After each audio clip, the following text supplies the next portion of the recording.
এই দীর্ঘদিনের এই এলাকার মানুষের এবং এই রোডে যারা চলাচল করেন তাদের প্রত্যাশিত এই সড়কটি সংস্কারের জন্য তারা দাবি জানিয়ে আসছিল।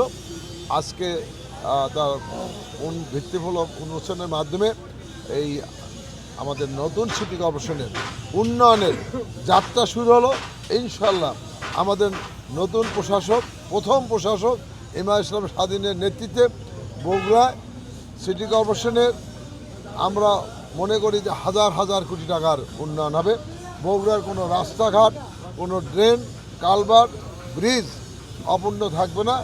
বগুড়ার সাধারণ মানুষকে নাগরিক সেবা নিশ্চিত করার লক্ষ্যেই আমাদের নতুন প্রশাসক ইমাম ইসলাম স্বাধীন কাজ করবেন এবং আমরা তাকে সহযোগিতা করব।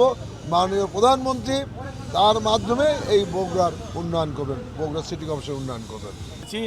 নির্দিষ্ট সময়ের মধ্যে কাজ সম্পন্ন করতে হবে এবং কাজের গুণগত মান সমুন্নত রাখতে হবে। এই ব্যাপারে আমাদের কোনো কনসিডার নাই, আমাদের কোনো ক্ষমা নাই।